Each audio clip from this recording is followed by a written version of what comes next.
That's in my left ear only. No, it's not. Yeah, there it is. It's in your left ear.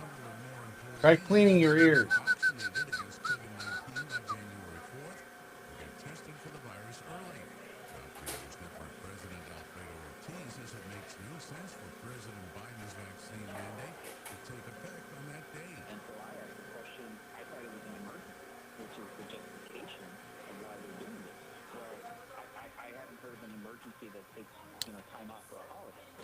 You know, Ron Phillips, you are a handsome man.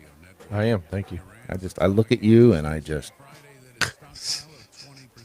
want to be you. I mean, is it wrong? No, scary a little bit. I look over there at that nice pale skin. Oh, it's getting weird now. What? You know what? There's nothing wrong with me admiring the way you look. Nothing at all. And Patrick and Lisa and Whiskey can attest to that. It's just not easy being so close to someone like you.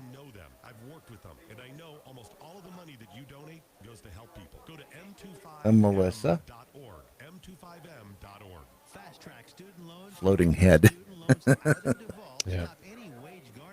Stop collection calls and stop seizure of your tax refund. Give yourself a break. Stop the stress and get your student loan payments down to as little as $25 a month. What do I do with this thing now, Ron? I don't know. That's a good question. I don't know what to do with it. It seems to be a conundrum. A conundrum, a quandary.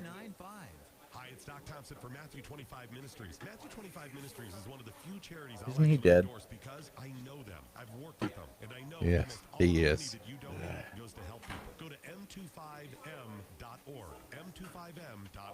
It's the Brad with two heads. With Brad Staggs. My suggestion was, why not create another category? So you have men, you have women, then you have transgender. And mega F's to you as well, to Gary Bear.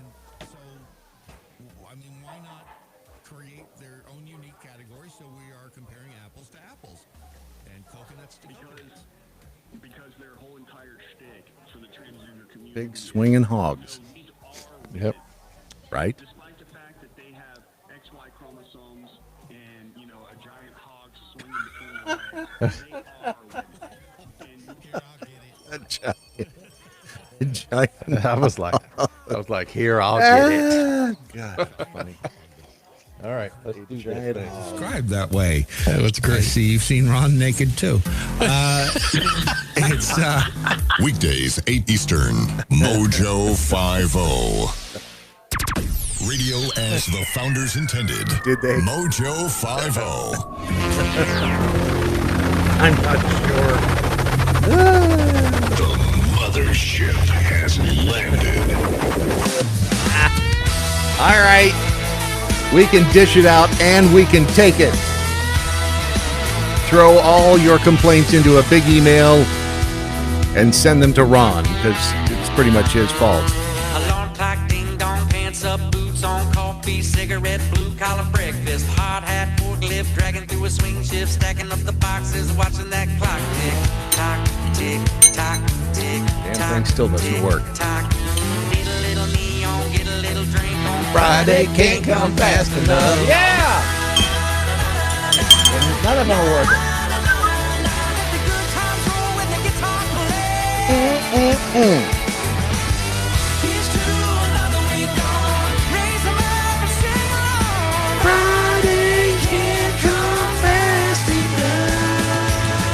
We continue to wish our life away.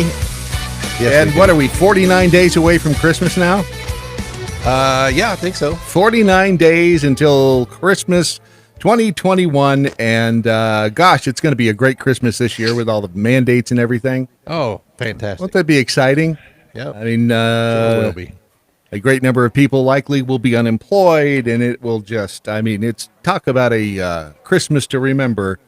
Welcome to 2021. Who was it that, and yeah. Who was it suggested that this New Year's Eve that I go out and write 2021 on an index card and then burn it? For what though? Well, you remember what happened last time I did that. I did that last on December 31st, 2019. Oh, And for yes, 2019. for Yes, 2019. I remember that. And then I we do got now, 2020. actually. Yeah. So if I do that now for 2021, can you imagine what 2022 will be like? Although, should I say it? Should I tempt fate? What? That it can't get any worse than it is? Oh, man. Knock on wood. Do something quick. Jeez. Maybe we're in just a giant computer simulation. I'm starting to wonder. I see the glitches every now and then, and the minds out there, smarter brains than I, have come up with I guess it's the formula. Now, when you hear a computer is 32-bit or 64-bit or 8-bit, Right. whatever, Yeah. Right. and they figured that the cosmos that we can see, that I guess this is the bits of information that it would take. This is how powerful it would take a computer to be. Right. And if you wanted to run a computer simulation that was our entire universe, it would take 600 million trillion bits. I think that's doable, isn't it? I mean, we can put a man You're on not the moon. talking about running the globe, the Earth. You're talking about running the universe. Yeah, the entire cosmos. Wonder how many trillions come off of it if you just run in the globe. That's a good question. 600 million trillion. How many zeros are in a trillion? Is it 12? 12, I think. So 12, 24, Wait. 36, 9, 10, 11. 48, Yeah. 60, 72, and then 6. So 80 zeros after the 600. That would look good on a paycheck, wouldn't it? I'd enjoy that much. What would you do with it? You're right, Ron. It would just, You'd be the king of all time. it Never would- have to work another day in your it life. would just lead to other problems. Why? It would, actually. It would. It would just, you'd have so much money, you'd be miserable. But I sure would like to try. I would give it a hell of a college try. You want to be a part of the program today? I know both of my clangers. Stinky Biscuit just said, Brad's clanger's broken. And both of them, for whatever reason, my dingers didn't ding. Ding. They both got stuck.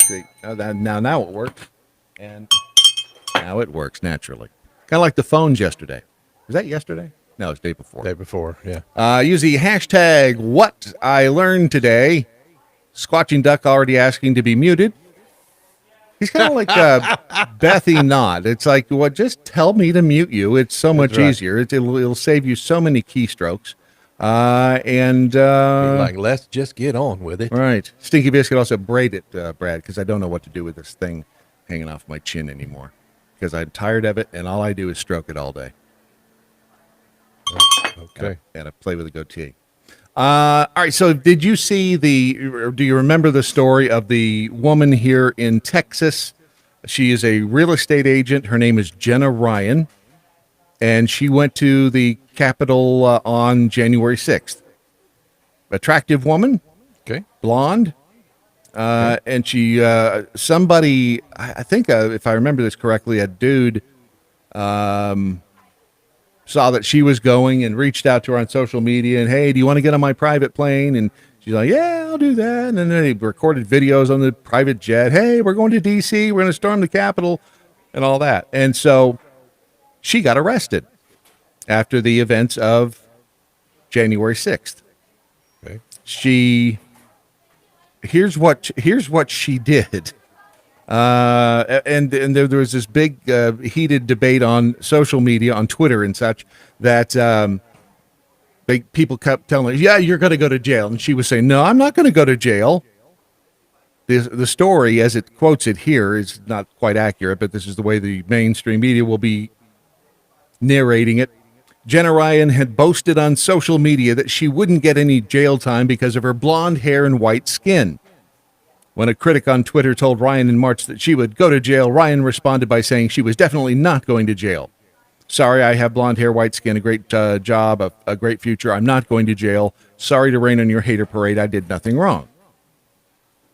And she became, again, because I think if she was ugly, no one would pay attention to her, right? Probably That's not. what happens. Ugly people, they just, you can get away with a lot because nobody really, unless you're really, really ugly. And then again, people are just kind of afraid of you, and then you will get attention paid to you. But if you're right there in the middle, kind of like Ron, not really hot, not really ugly, just, God, I look over and it's, and I have to include myself in that now. So, we're just kind of, but she's, reasonably hot. And because of that, she drew media attention. She became one of the most well-known Capitol rioters for taking that chartered plane. She posted on social media. She said, we're going to go down and storm the Capitol. They're down there right now, and that's why we came. So that's what we are going to do. So wish me luck. The video, in fact, was a key factor in her trial. She has been sentenced. Now, she was initially charged with 12 counts. And this is what we said was going to happen all along. Yep. They're going to try, they're going to throw everything at you and then scare the crap out of you so that you end up pleading out on a single misdemeanor charge of, get this, dangerous woman here, a single misdemeanor charge of parading, demonstrating, or picketing in the Capitol. A single charge of parading, demonstrating, or picketing in the Capitol if she pleaded guilty, which she did in August. Because now, did she go into the Capitol building? She was inside, I believe, for 2 minutes and 8 seconds. I wasn't saying I was I entered the Capitol for 2 minutes and 8 seconds, and she took a picture next to a broken window. She didn't touch anything, according to her. She says, I feel badly about unlawfully entering into the Capitol on January 6th. Not everything I did that day was bad. Well, so far, I don't know what she did that day that was bad. Didn't break windows, from what I can tell. She said, my only weapon was my voice and my cell phone. Agreed. And you can call her cocky, you can call her whatever you want to, whatever words you want to use to describe her. She did not. And if in fact the Capitol Police were moving barricades out of the way and opening doors, then how is it trespassing? Correct. Right? Well, for her 2 minutes and 8 seconds inside the Capitol, she was sentenced to 60 days in jail. The judge even said to her, she wrote a 4-page letter to the judge to give her a lenient sentence. She apologized for her actions on January 6th. The judge told her that it was not only to punish her, but also to serve as a deterrent for anyone else. Yep. When you're used as the example, your life sucks. Yeah, it does. And a lot of people, over 650 people, remember that, have been arrested now and are going before the court system. Yep. 60 days in jail for what? For parading? I mean, this is a horseshit charge. Parading, trespassing, or demonstrating in the Capitol. Is that not I mean, come on. Look at look at the idiots out there last year during the Summer of Love. And show me the overwhelming number of them who got arrested. I've read a couple of stories of people who burned stuff down, who actually were arrested and I think convicted for arson. Thank you. Yep. Gee. And Michigan courthouse. Remember that? All the Democrats up there storming the Capitol in Michigan. They were like, hey, whatever. And Nancy Pelosi's out there. Good. This is the democracy in action. But because it's Trump, these people are going to pay through the nose. I mean, we've turned into a third world crap hole. And we can still sit around and say, hey, it's better than anything else out there. And maybe it is, but when you have people being sentenced to 60 days in jail for doing what she did, this is ridiculous. It's beyond ridiculous. She is on Twitter at DOT Jenna. I started to follow her, and she says, right here, she tweeted 14 hours ago, I'm not going to prison for the things that I said or standing in front of the broken window. It's for walking into the Capitol for 2 minutes, and what the judge says is to serve as a deterrent to others since I have a high profile, which I got after the fact thanks to the MSM smear campaign. I can see that. Yeah. Yeah. I retweeted I think I retweeted that this morning. The people who are responding, and she has, people can't respond unless she's following them. And I understand because it would be an absolute hate fest. And so that she's got some positive support out there. This is just asinine. The judge who did this, Christopher R. Cooper, any guesses as to who he was appointed by? Obama. Wow. Look at that. Yes. You're welcome. He is the United States District Court for the District of Columbia. He has a bachelor's degree, summa cum laude, in 1988 from Yale. Member of Phi Beta Kappa, received his Juris Doctor in 93 from Stanford. He was president of the Stanford Law Review, so this guy is connected. We have, it's like our justice system is like the mafia. Yeah. It really is. These people are all interconnected. This Judge Royce Lamberth, which ironically was the judge that this guy replaced in D.C., Royce Lamberth, I think is his name. He is the judge that has credit where credit is due. He actually did something good for one of those January 6th. We'll tell you about that here in just a second. First, however, you know what they don't have in prison? Good food. That's a good one. Survey said they don't have My Pillow. Oh, they don't have My Pillow. No. You may be used as a pillow by Bubba, but they don't have nice My Pillows in prison, which is one of the reasons I don't think prison was ever at the top of the list if anybody wants to go on vacation there. Correct. Especially in D.C. Wait until you hear what they've been doing there. So if you go to mypillow.com, if you click on radio listener specials, and listen, let's be honest, stop being selfish. You're going to have to start buying something for other people in your family, your friends, people that you just know, people who are, in your inner circle who maybe just don't understand what it's like to have a MyPillow. You can convert them. And if you use the promo code Mojo50, you will save a significant amount of money on things like the slippers. 50% off there. More than 50% off the 6-piece MyPillow towel set, and they are soft. So far, I haven't had a stinker in the bunch. I still don't have my roll and go pillow. Apparently, I do not. Used to be important once. At one time in my career, I could just mention something and it would happen.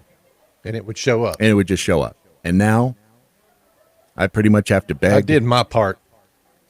I did my part with the wood poop here again. Yes, you did. Thank you. Yes, you did. Somebody else can be in charge of the My Pillow. Right. All I'm saying is there was a time I just almost had to just think it and it would happen. And now, how the mighty have fallen. And look, I'm not begging yet. But if you want your Roll and Go Anywhere My Pillow, you can get those right now with the promo code Mojo50 for just $19.99. Talk about a party. MyPillow.com, and the promo code is Mojo50. The Daily Mojo. Let's see if anything significant is being discussed over there. Sarah Divide Queen, there is injustice in this country where people sit in jail for months just for speaking out. The USA is committing human rights violations against people Yes, they absolutely are.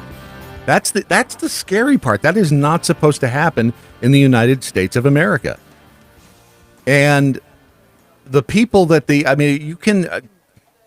you're not going to convince me that the people being held in the D.C. jail are not political prisoners. They are absolutely political prisoners.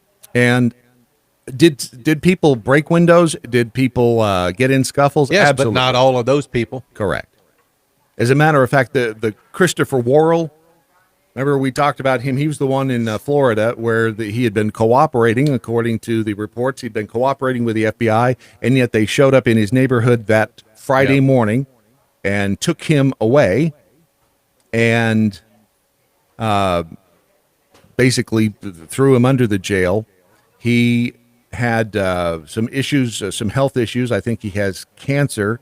He asked to be released from prison. His request to be released on medical leave, or whatever you want to call it, was denied. And finally, as of yesterday, Judge Royce Lamberth, again, this guy's a Republican. You can look him up. I have my own theories. I won't state them here, but the guy did a good thing. He was released from jail over unsafe conditions and fears that the jail would not be able to provide adequate cancer treatment for him. So this Christopher Worrell's 49. He was ordered to be moved to a different jail before being released for home detention where he can undergo chemotherapy. Okay. The decision from Judge Royce Lamberth came following a report by the U.S. Marshals. Listen to these are the conditions in this jail. And I know jail's not supposed to be summer camp, but this is beyond anything that should be happening in this country. The U.S. Marshals found that the jail had clogged toilets, water was shut off for days, food was served cold and congealed. And again, I know it's not supposed to be a 5-star restaurant, but the food should be edible. In a damning statement announcing his decision, Judge Lamberth described the jail conditions as deplorable, commenting that this court has zero confidence that the D.C. jail would provide proper treatment for Mr. Worrell. According to the report from the U.S. Marshals, water to cells is routinely shut off for punitive reasons. Are they filling up water balloons and throwing them out into the hallway? I don't know. Are they doing something with the water from their cells that is causing unsafe conditions in the rest of the jail? I don't know. But Probably making toilet paper wads. maybe not. Yeah. But you can't even do that to somebody out here in the real world when they stop paying rent. If you're renting a house to them, you can't shut off their utilities. In some cases, water shut down for days, they say, inhibiting detainees from drinking water, washing their hands, or flushing the toilets. Use your imagination there. They also found poor entrance screening procedures to the jail and improper food service, with meals served cold and congealed. Worrell had been held since April on charges of pepper spraying a police officer during the January 6th riot and has twice had his petitions for pretrial release denied.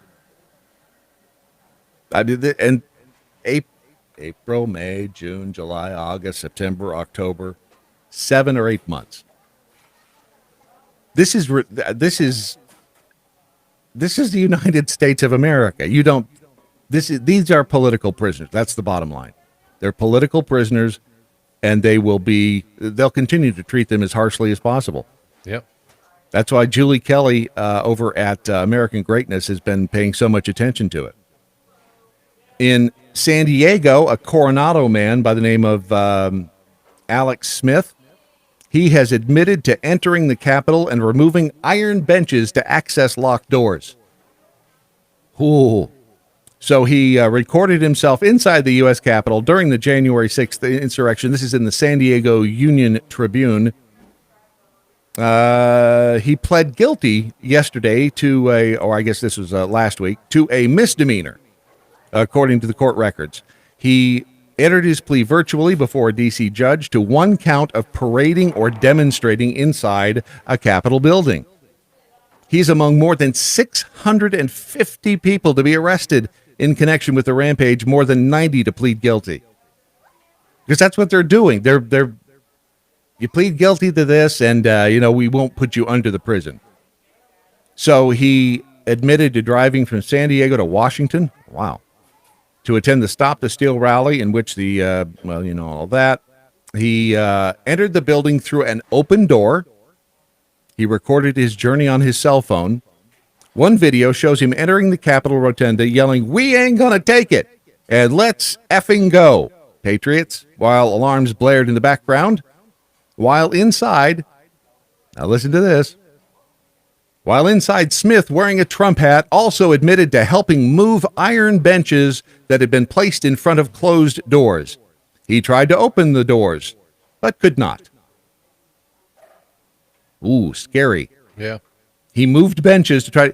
Now, again, if this was a real insurrection, they would have picked up the iron benches and thrown them through the doors. He was in the Capitol for about 30 minutes. He's unemployed, living with his parents in Coronado. Later messaged others about how he stormed the Capitol and that he wanted to send the message that Americans were not going to take a fraudulent election. So, that's a long drive for him, dude. Well, you talk about being committed to a cause. Wow. But come on. Again, is it right that, he didn't break anything. He moved iron benches to gain access to doors. He basically pleaded guilty to being inside the Capitol. Yes. And again, how is that a crime if the doors were being opened by the Capitol Police, which we've now seen the video? If the Capitol Police were opening the doors on one side of the building, but they didn't open them on the other side of the building, does that mean that people who came in on the other side of the building where the Capitol Police hadn't opened the doors are guilty of trespassing? And that the ones who came in through the doors that the Capitol Police had opened aren't guilty of trespassing? I mean, where do you make the differentiation there? I would venture a guess that all of them will be guilty of trespassing. But again, the doors are open. Whether they were open or not. That's how Again, you got to understand the government. They can't do one without the other. He faces up to 6 months in prison and a $5,000 fine. He'll ask the judge for probation, according to his attorney. This is just all misdemeanor. Where are the charges of insurrection?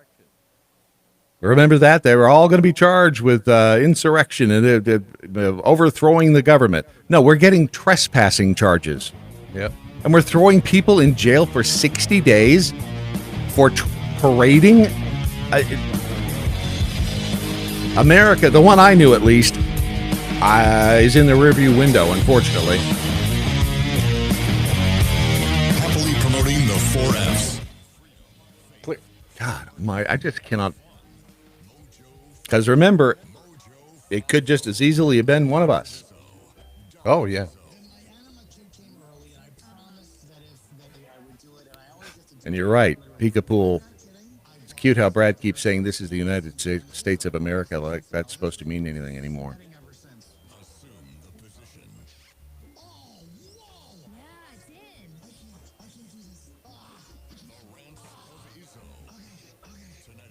Who else is in that damn jail? Supply chain disruptions, shortages, panic buying. Unfortunately, Are all of the conspirators in the same jail? Or are they spread across the country? A lot of them were dragged to D.C. so that they would be completely inconvenienced. Yeah. sorts of other tools, prepare with mojo50.com. If you want to keep food on the table, if you just It's the same jail that Louis Gohmert and Gates tried to get into. Saturday, 7 p.m. Eastern. My rim shot doesn't work. What do you mean there's Current Solio 76. routers doing the blinky blinky? You know, got internet.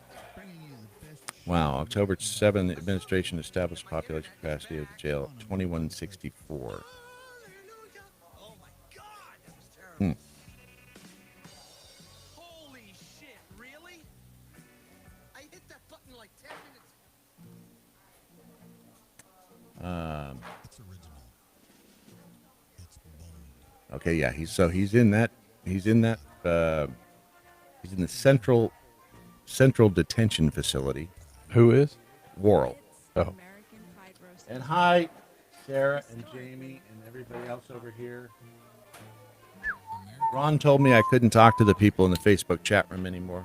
that is not true, dude. I don't know why you don't like them. The Daily Mojo. I see Stinky Biscuit. The guards who opened the doors should be charged as accomplices for aiding and abetting. Kind of like the two jail guards in New York when Jeffrey Epstein was, busy not hanging himself.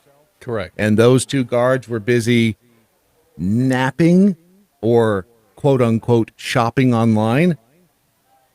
I mean, it's our justice system now. It's as crooked as a dog's hind leg. I love that. You don't hear that one often. Crooked as a dog's hind leg. That's folksy right there. Rebel patriot murderers, thieves, and rapists receive better treatment and have more rights in prison. Yep. And Peekapool, it's cute how Brad keeps saying this is the United States of America like that's supposed to mean anything anymore. And as for Stinky Biscuit's question, are those conditions okay for the other prisoners? No, those aren't acceptable conditions. You can't shut the water off. As heinous as some of these other people may be, you can't shut the water off. But they can for punitive in a you jail. can deny somebody water? Yeah, as long as it doesn't go past a certain amount of time. Well, they said it was being cut off for days. Well, Again, I don't know what they were doing. If and they now, were, look, cutting off the water doesn't mean they weren't being fed and watered. Do you understand what I'm saying? Cutting Yes. off the water in the cell is Right. different. Now, if you've got somebody who lives in a cell 23 hours out of a 24-hour day, that's different. and that's what they were doing to these people. They were giving them an hour. I don't know if if the conditions have changed, but they were not being able to communicate with their attorneys. It's just been horrendous. It's the Central Detention Facility in Southeast D.C. On D Street. It has a maximum capacity of 2,164. Now, I don't know how many are there as a result of January 6th, but that's where Worrell and these other prisoners are. It's just they're. And you can't tell me they're not getting the little wink and a nod from the powers that be to make sure that these people know that they are going to be treated as examples. Right. It's just beyond anything that should be happening in this country. So, and because, wait for it. Remember the trucker we talked about yesterday who beat the incumbent? Yes. What's his name? Edward Durr, Republican truck driver who could oust longtime Senate President Steve Sweeney after spending just $150 on his campaign. Well, you're not going to believe what's going on now. You're not going to believe it when I tell you that, yeah, they are. The incumbent is protesting the election, and they've suddenly discovered 12,000 new ballots. Huh. Weird, isn't it? Politico is reporting the defeated New Jersey State Senate President Steve Sweeney refusing to concede the race to the truck driver who humiliated him, and says that 12,000 ballots were just found in one New Jersey county. Ta-da! Weird. That's right. It's all magic. It's weird. They will not name the county where these ballots were found yet. Let's see here. Sweeney sent an email to Politico. He said the results from Tuesday's election continue to come in. For instance, there were 12,000 ballots recently found in one county. While I'm currently trailing in the race, we want to make sure every vote is counted. Our voters deserve that, and we will wait for the final results. Sweeney, who is a state Senate president, is the state's second most powerful elected official, was down more than 2,000 votes to Durr, a truck driver. Says he spent, on this one, he says he spent less than 10 grand on the race. I don't know how much he spent. Doesn't really matter. Do you think the political machine that is New Jersey is going to let this happen? No. No. Either that or Mr. Durr will meet, he slipped. It was a horrible accident. So just when you thought it was safe to get back in the water, nope, not going to happen. Not a good plan. No. In other strange news, this is in was this Missouri? Yeah, Springfield, Missouri. Now, I put this one out there on the Twitters because this is weird. Have you seen the UFO, the cube-shaped UFO that was... No. You didn't see it? No. You of all people. I even asked you, I think I called you out on the Twitters and said, what the hell is this thing? And you said, oh, now it works. And you said, I don't know. There's something going on here. Check this out. It is a spinning cube in the middle of space, it looks like. It's a cube. That's what I just said. That thing's a cube with lights. Cube with lights. Maybe it's from... Is this the one? This is the one that I told you looked like a star. It is? Yeah. If it's because cube. they never get any closer. No, I think the one that I was thinking of was the one shot by the pilots. Yeah, no, this is a different one. Okay, yeah. If it's a cube, I think we can only draw one conclusion from that. Yeah, but how do you tell it's a cube? It's from Cuba. You're welcome. How do you tell it looks like a cube? No, I'm looking at the spinning cube. I'm looking at videos of it, and so far it only looks round. Well, it looks like a cube on this particular video, and this it certainly is defying the laws of gravity. It looks like something being held by a string, but then it's making these erratic movements back and forth laterally. At first, I thought maybe it was a some sort of a kite, but I mean, who knows? Who knows what it is? It could be. They could be here to. No, this was not the video that I thought it was. See. Some people think it's just a shiny piece of trash blowing in the wind, but it certainly doesn't look like that. People are saying it's a balloon. Doesn't look like a balloon unless they put a. I guess there are square balloons, but it doesn't look like a balloon to me. And then the one that got Ron real hot, the albino Sasquatch. This was in, where was this? This was up in, somewhere it's pretty. Let's see exactly where God, it was. it's gorgeous, actually. It's on a riverbank. It does not say exactly where it is, but there is a boat of tourists as they are gently floating past this river. Yeah, thank you. Yeah. So you don't need to pay. So you don't need to pay. Whoa, did you just say that in an accent? You racist bastard. It's an albino Sasquatch on the riverbank. So there's it's one of those floating tour buses, and it's in Canada. Go figure. Can everyone hear me all right? And as they go along, on the opposite side of the river, someone shooting on their cell phone catches a looks like the abominable snowman, and it looks like what you would think you know what it looks like? It looks like the monster in Star Wars. What was that thing? The Yeti looking thing that drug Luke Skywalker around. What was that called? Whatever that was. This is This is what it looks like. And it's walking around on the riverbank. And again, it's why with everybody and their high def cameras on their cell phones, why can we not get a freaking clear picture of this beast, if in fact it does exist? Now, see, that's what people are going to accuse us of on. When are we going down to Mineral Wells? December 12th. All right, so about a month from now. Yeah.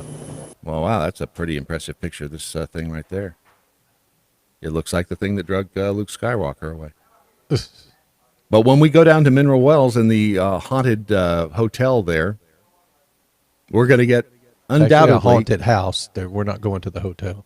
Haunted house. Yeah. We're going to undoubtedly get some fuzzy pictures of some strange things. Correct. And people will be saying the same thing to us. Why can't you get crisper images? Yep. But I think it all boils down to faith. My friends, I think it's all about faith. If you had proof, you wouldn't need faith, right?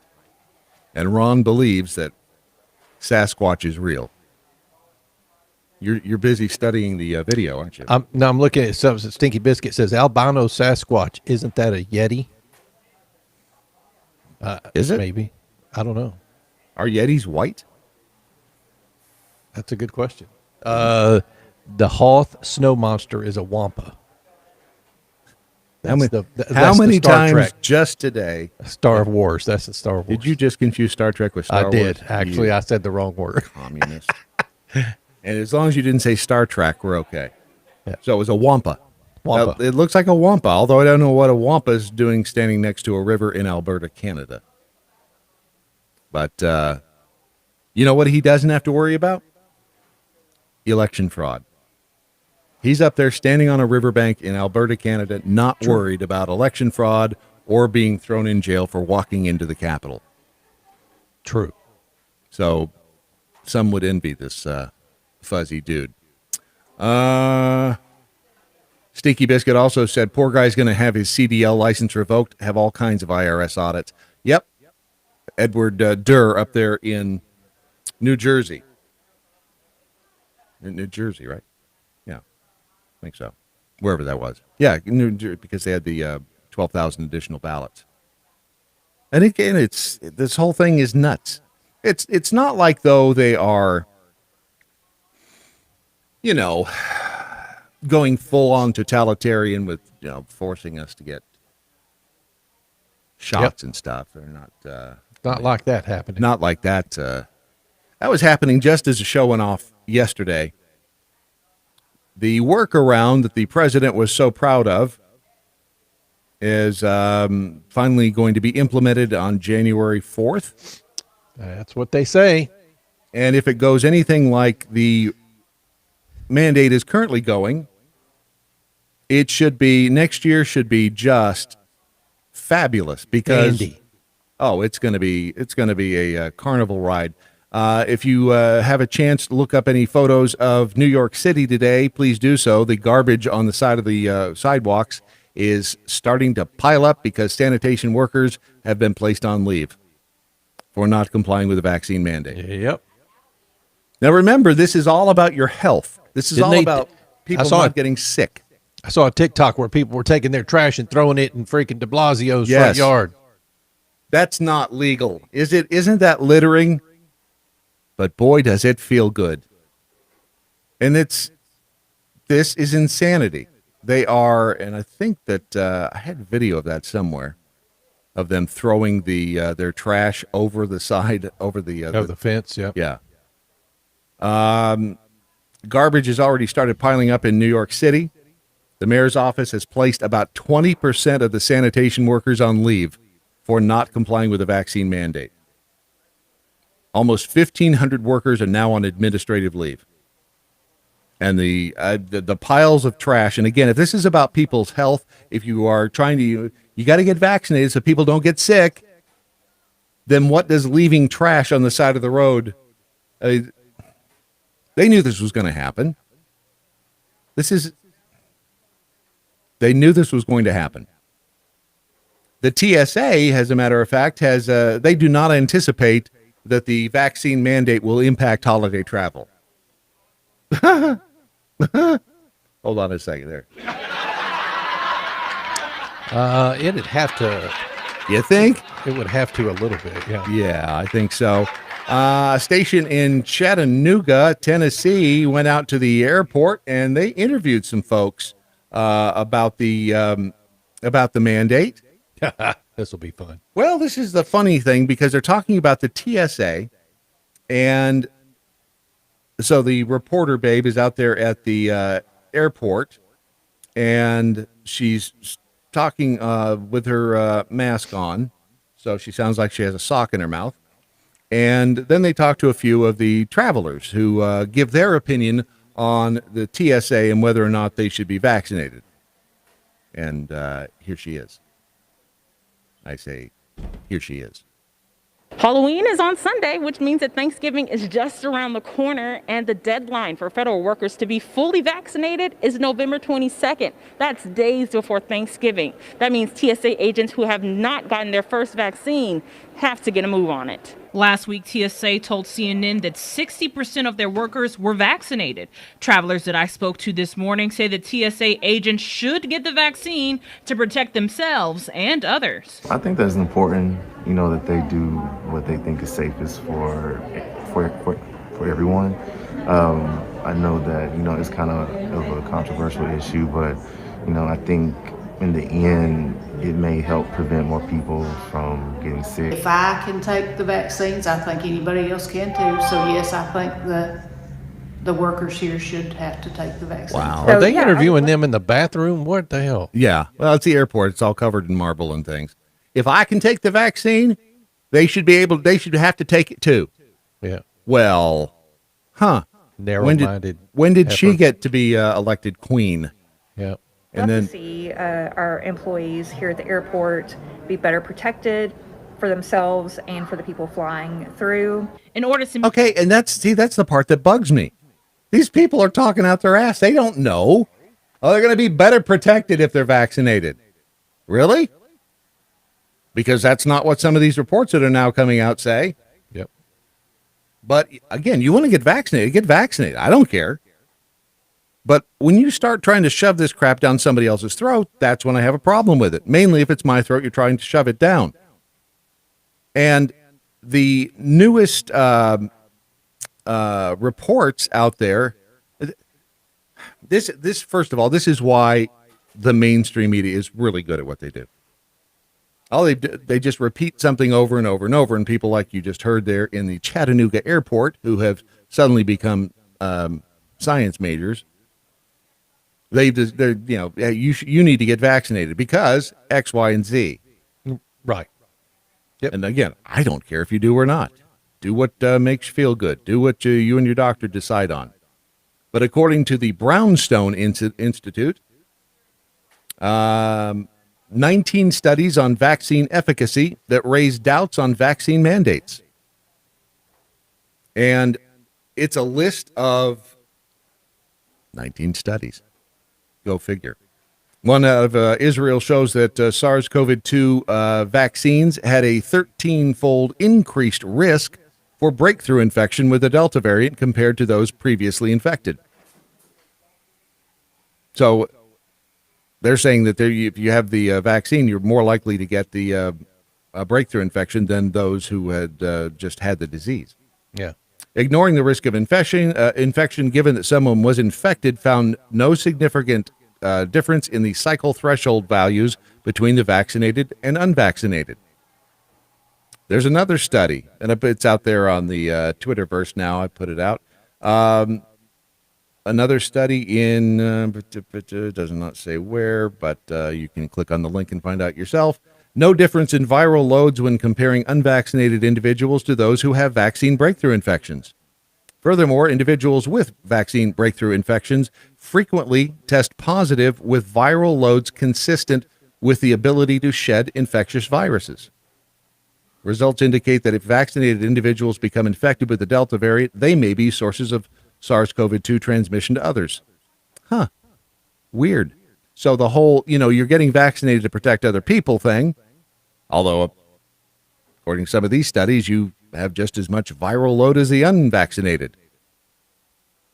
So how does that make the vaccinated any more, what's the word I'm looking for, courteous, thoughtful of the how does that make the vaccinated any safer for the at-risk folks to be around? It's just, they've decided, and again, what was that tweet yesterday? So, when have the good guys ever forced you to do anything? That's a brilliant statement, actually. It is. Because that's not what you do. They may try to talk you into doing something, but they've never forced But they won't force you. Yeah. Just like we won't force you to buy the Mojo 50 2021 Christmas ornament. We're not going to force you to do it. As a matter of fact, you can't buy it. Not for sale. Correct. But it's a gift. When you donate $25 or more to Mojo 50, helps us keep the lights on, helps keep the hookers and the blow coming. Because otherwise, why the hell are we in this business? Right? Am I right? Come on, Ron. At least be honest. So go to Mojo 50. It's right there on the front page. You can make a one-time donation. You can make a recurring donation. We take, I was going to say we take most electronics, but we really don't. They chain in. Most electronics? What do you mean? We don't. Well, if you want to sell it. No. If you want to sell it. Oh, you're talking about like if you've got an old iPad or not something? an old, no. We don't want the old crap. I'm talking about the new stuff. Oh, I see. Okay. See, that's where you get off and here, I'll get it. Thank you. I'm too far away. So we were going to accept, payment in kind. I think Series 7 Apple Watches would be good.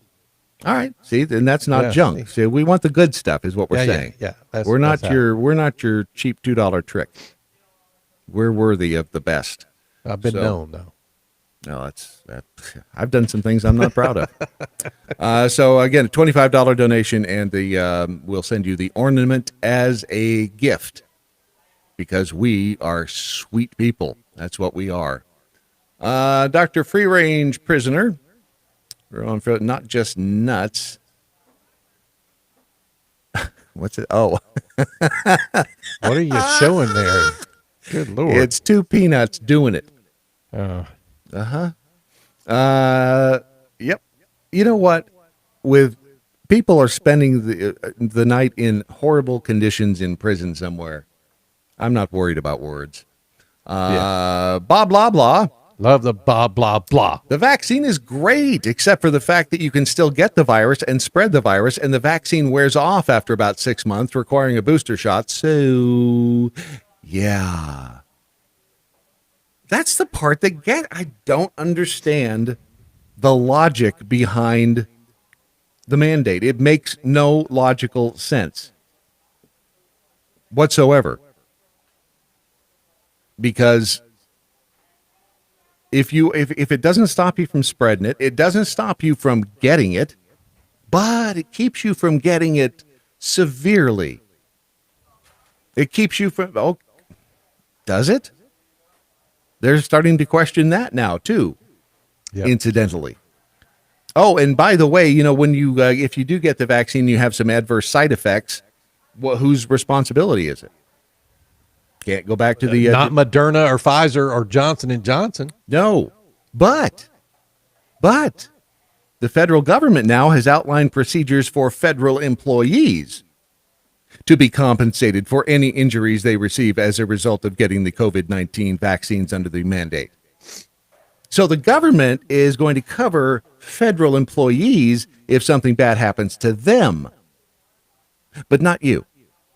According to the bulletin issued by the Federal Employees Compensation Program under the Department of Labor, vaccine injuries are not usually covered under the federal program. However, because of the unprecedented step of the COVID-19 vaccines being required by executive order, the bulletin says an exception will be made. Isn't that nice? Huh. Isn't that swell? We're shit out of luck. Mm-hmm. It's unclear whether private employers and contractors who require vaccination under the mandate will be liable for vaccine injuries among their employees. All vaccines and other medicines have side effects. The Centers for Disease Control and FDA say the COVID-19 vaccines are safe and effective for all populations they've been approved for. Again, isn't that swell? Oh, and just so you know, and just in case you were wondering, whether or not this whole thing has been overblown, according to the Italian Higher Institute of Health, not the Italian Lower Institute of Health, but the Italian Higher Institute of Health, they have drastically reduced the country's official COVID death toll by 97%. By 97%. They have, the Italian newspaper Il Tempo reports the Institute has revised downward the number of people who have died from COVID rather than with COVID. They've changed the number. It was 130,000. It is now 3,783. Whoa. Yeah, the 97% didn't get you there, did it? But the 3,783 did. Yeah. Wow. 3,783 are directly attributable to the virus alone. To the virus, where Yes. the other 100 some odd thousand, Right. they just died with COVID. Right. But it wasn't the cause of death. Okay, I get you. Weird, right? I wonder what, That's what we need to go back and look at those numbers too. You think? I mean, have people died? Yes. People die from the flu. People die from pneumonia. People die from a lot of things every year. Otherwise, the planet would get so overwhelmed with people, we'd sink. Just like the island down there. Who was it said that? That idiot, Hank somebody, who's actually in Congress? Guam? Wasn't it Guam? Going to tip over. Yep. These are the people running the place. All the other Italians who lost their lives had from between 1 and 5 pre-existing diseases. Of those aged 67 and over who died, 7% had more than 3 comorbidities, and 18% had at least 2. What do you even do about that one? Huh? That's where we are now. That's where we are. This is the insanity that we are living amongst. And by the way, let's say you wanted to know, I don't know, what percentage of, like, the CDC, what percentage of the CDC is vaccinated? I mean, that's a reasonable question, right? You know, the CDC, they're out there. Would it not be 100%? Hold on a minute. Here is one of our, this is Bill Cassidy, a rep. That would be an interesting statistic. Here you go. It's not 100%. Here's the question from. What percent of CDC employees are vaccinated? We're actively encouraging vaccination in all of our employees and doing a lot of education and outreach in order to get our agency fully vaccinated. But the percent? I don't have that for you today. Oh, you're full of crap. You do have it. That is Rochelle Walensky. And when she starts the sentence with, we're doing everything we can, it's not 100%. These are the people at the CDC. They don't even know how many of them are vaccinated. And it's safe to say not all of them are. And probably not even a significant percentage. Because if it was, 70, 80%, I think she would have said that. Because she has that number. Are you kidding me? You got every other damn number out there. So I'm guessing it's less than half. Really? What? Wouldn't you? I mean, why else would I she don't know. not I was say it? reasonably going to guess about 80%, but if she you had said think less 80 than half, I would if I had to guess. I think she'd be embarrassed for anything less than 100%. Well, obviously she is because she's not giving the number. But this is the CDC. It's that what is good for thee is not good for me attitude. We are just the great unwashed. We'll do as we're told. More coming up. Is that not something? It is. I'll be right back. I'll wait here. Mojo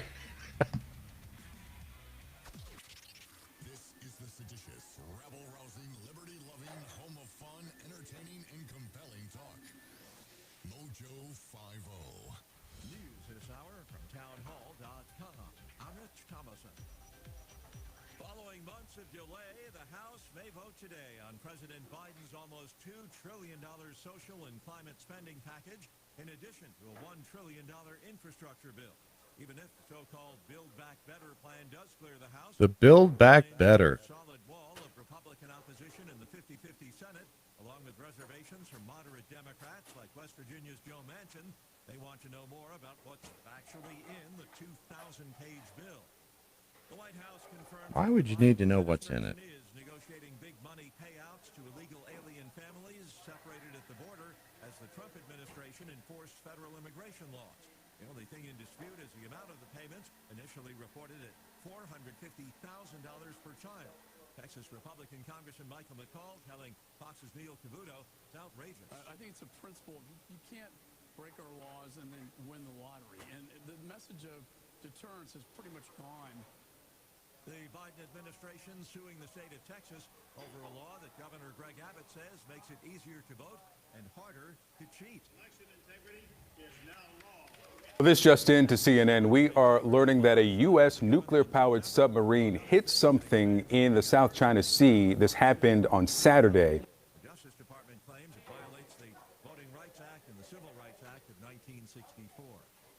Atlanta will celebrate the World Series champion Braves. Big parade later today, stepping off at noon, proceeding north through the city into suburban Cobb County.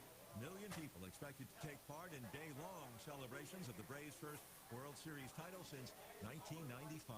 So anybody know any good jokes while we're sitting here? Awkward silence.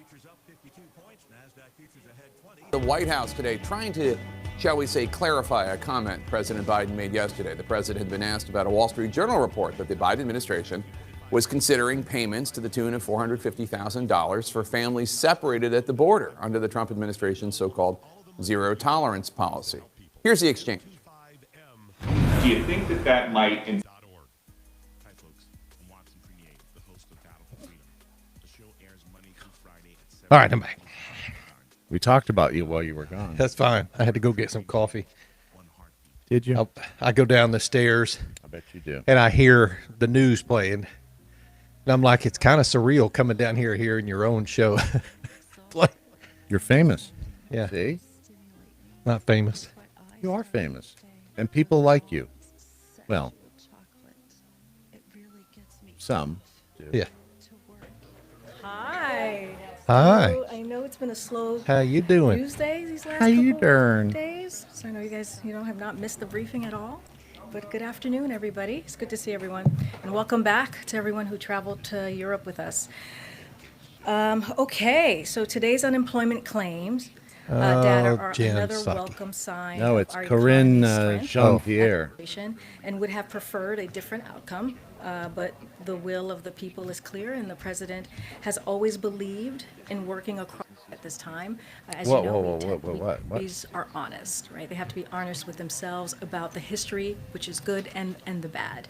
And our kids should be proud about what's going on here. Republicans are lying. They're not being honest. They're not being truthful about where we stand. And they're cynically trying to use our kids as a political fundamental. This is the 15.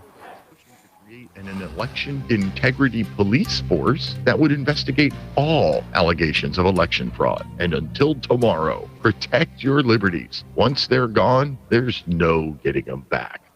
If we weren't so bad, To puppy rape. I like to cuss. Do I want to keep my penis? Cat wants some black titty. we wouldn't be so good. Mojo 50.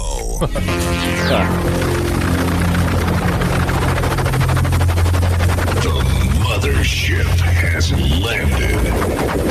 Richmond Joe says a good joke because I asked for one during the break. A lawyer goes up to Washington to clean up the town. That's it. That's the joke. That's the joke. Yep. Dr. Mojo Martian, I know a bad joke. Joe Biden is president. Yep. It is just... Are we? If we're not in the simulation, I'm kind of actually hoping we are. We are, yep. Richmond also says, personal point of order, I have a question. Why would they test for COVID in somebody who died in a car crash? From a high fall, from cancer, from a heart attack, or from a fill in the blank? Because they wanted the numbers jacked way up. That's what, and that again, that is what the Illinois Director of Public Health said early on, that she even mentioned if you die in a motorcycle crash, I think was her, some sort of crash, and you test positive for COVID, they're going to count you as a COVID death. It's like, yep. What freaking planet does that make any sense on? Sorry for the dangling participle. But the same thing in Colorado. Those are the two that always pop out in my mind. The guys in Colorado who died because of the bullet wound between their eyes, but were classified It's COVID as deaths. COVID because and the medical examiner was pissed. She's like, "Why am I having to do this?" Which is a great question because it's a scam. That part of COVID is a scam. COVID exists, and it has killed people. But all of the surrounding crap, that is where the scam is. But you say that, and people, then you're a wackadoodle, and they cancel you. And the best revenge for being canceled is, of course, having a steaming hot mug of American Pride Roasters coffee. Can I get an amen? Amen. Thank you very much. As a matter of fact, that's what I just went to do. I know. And did you bring any for me? No. No. Let's see here. The big one-day sale tomorrow. It's the Doc Day sale because November 6th is the first time that Doc Thompson had APR coffee on the program. So you get 25% on 25% off on the roof. We'd like to extend to our sheriff a laurel and hearty handshake. You get 25% off on the roof. And two special new mosaic images will be used just for that day. One, of course, is holiday themed. Because you see the mosaic image of Doc Thompson there. If you're watching the live, exciting behind-the-scenes feed. Or if you look at the front there, you see the name of the coffee and the Mojo 50 logo.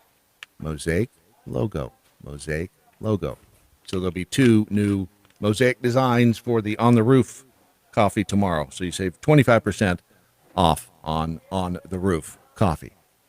Got it? Got it. Good. Also, the Name the Show contest, the Name the Episode. All right, so again, we name each episode when it gets sent out via the magic of the interwebs. And thought it would be fun to have you name the show. 5 words or less. Try not to use the F-bomb. Try not to use, common profanity, because otherwise they flag us, and it's just, we just have our little secret meetings in here. We do whatever we want. But for the rest of the world, we want to appear as normal as possible until we can suck them in and extract all of the blood. So, think of it like a honey trap. Right? Think of it as a honey trap. You draw them in, get them all sticky and sweet. Right. Isn't that where they use hookers? Mm-hmm. Isn't that a honey trap? So anyway, and you can tweet it out there, and Ron will keep an eye on the Facebook chat room. A honey trap is how you attack. It's how you attract hackers. With hookers.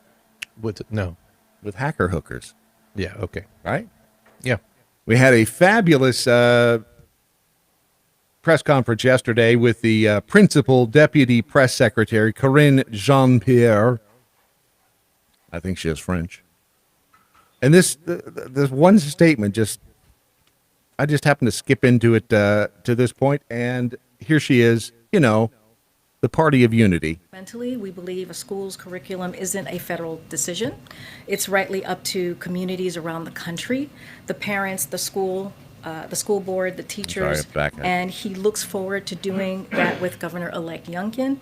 The president is very proud of the race that Terry McAuliffe ran as someone who puts his heart and soul into everything he does, but now is a time to move forward. And if I could just briefly, to what degree do you think race was a driving issue in Virginia and around the country, given Republicans repeatedly focusing on critical race theory? So, look, America, as you heard the president say before, is a great country. And great countries are honest, right? They have to be honest with themselves about the history, which is good, and the bad. And our kids should be proud to be Americans after learning that history. The president certainly is. Fundamentally, we believe a school's curriculum isn't a federal decision.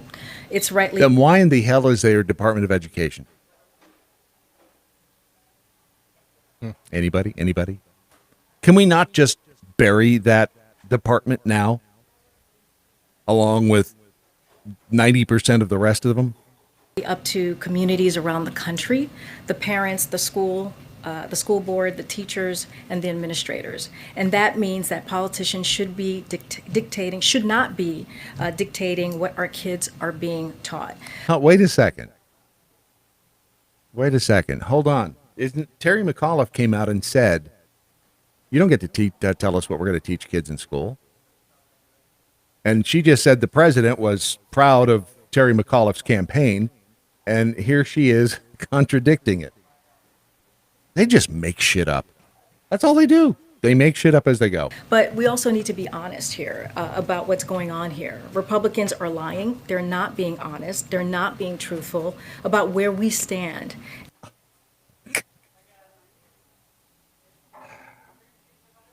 They're not being honest and they're not being truthful. I just wonder, will this ever change? No. And that's the thing. Once you wrap your mind around the fact that that's never going to change, then maybe you'll be able to get through. Maybe. Here's the president upon being asked about the $450,000 payment. Remember that? The $400,000. I do. All right. So this is when Peter Doocy is asking the president about whether or not that was... Dude, even middle-class families were going, shit. Right? And so imagine this. This is CNN fact-checking the president. Who knew? Trying to, shall we say, clarify a comment President Biden made yesterday. The president had been asked about a Wall Street Journal report that the Biden administration was considering payments to the tune of $450,000 for families separated at the border under the Trump administration's so-called zero tolerance policy. Here's the exchange. Do you think that that might incentivize more people to come over illegally? If you guys keep sending that garbage out, yeah, but it's not true. So this is a garbage report. Yeah. Okay. So $450,000 per person. Is that what you're saying? That was separated from a family member at the border under the last administration. That's not going to happen. Wow. There you go. President said that's not going to happen. You know what happened here is the report was sent out and no one told Sleepy Joe about it. Nobody told him about it. That's why he doesn't know. Either that or they told him he forgot. But they're saying that's garbage, although the White House said that that's what could happen. So here's their fact-checking. One important thing we want to note, the group Physicians for Human Rights has found that the practice of family separation is tantamount to torture with profound health grief. This is just tantamount to torture. Ramifications for both parent and child. CNN's Daniel Dale joins us live with the fact checking. Daniel, what's going on with these reports of these payments? This would be, I guess, a settlement so that there isn't a lawsuit. Was the Wall Street Journal report that Peter Doocy was asking about, is it garbage or not? Jake, this is one of these cases where the president is quite imprecise and leaves it to his staff and us to be the precise ones. So, if that was Trump, yeah, this is one of those cases where the president wasn't precise. That was a very specific choice of word. But he's still going to get slapped for it. Fenorkin want to Fenorking mother Fenorker. He wasn't precise. He lied like a Fenorking dog. Yep. That's all he did. So here are the true facts. The Wall Street Journal was correct not reporting garbage when it reported that the Biden administration is in discussions to settle lawsuits brought on behalf of families affected by the family separation policy. And the Wall Street Journal was correct in reporting that these settlement discussions include talks of possible financial compensation. Wow. And so the president apparently just doesn't read the newspapers. Is that what it is? How did we? I know how we got here. We didn't pay attention.